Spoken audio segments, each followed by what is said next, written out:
Isang proyekto ang inilunsad ng City Library ng Baguio City para mahikayat ang kanilang mga kababayan at maging ang mga dayuhang turista na magbasa at sulitin ang mga aktibidad ng Silid Aklatan. Kung ano yan, silipin sa sentro ng balita ni Audrey Villana. Alok ng Baguio City Library ang Baguio Learning Passport, isang personal booklet na humihikayat sa mga residente para mag-aral sa pamamagitan ng pagbabasa. Mapabata o nakakatanda, maaaring makakuha ng Learning Passport bilang suporta sa paniniwalang ang pag-aaral ay panghabang buhay.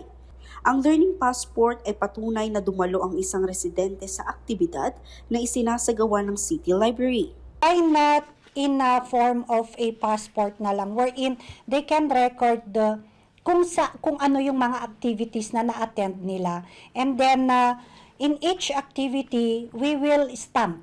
May 4 na baitang ang Learning Passport. Kung makadalo ang passport holder sa 5 aktibidad ng BCPL, makakamit niya ang Learning Explorer. Community leader naman kung makadalo ng 10 aktibidad.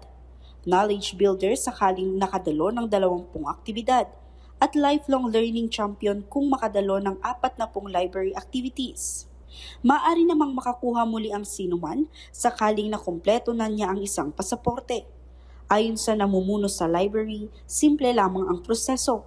Magrehistro sa library, kunin ang booklet, makibahagi sa mga learning activities at mangolekta ng mga stamps bilang patunay sa pakikibahagi.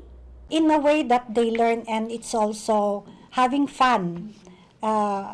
We hope na sana itong passport na to will be able to attract more of the people in the community. Kasi sayang yung mga na-offer na free workshops and seminars. Simula nung binuksan ang registration noong April 25, nasa 30 residente na ang nakakuha ng Learning Passport. Kauna-unahang naging passport holder ang Amerikanong si Bruce.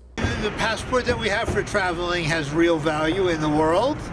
I think this is a very good idea, and I hope that I can get many stamps. I would like to participate either by helping or learning or listening or participating. That would be my goal.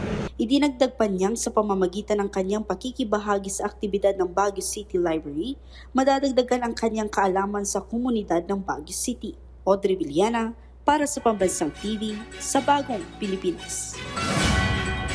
At yan po ang sentro ng mga balita sa oras na ito. Kasama niyo sa paghimay sa mga balitang Konektado Ka. Ako si Jules Giang para sa Bagong Pilipinas. Hanggang bukas pong muli, ako naman si Trixie Jafartiu para sa Bagong Pilipinas. Hatid sa inyo ang mga konkretong impormasyon at serbisyong may aksyon. At ako naman po si Angelique Lazo para sa Bagong Pilipinas. Hatid sa inyo ang balanseng balitaan at napapanahong talakayan. At ito ang Sentro Balita!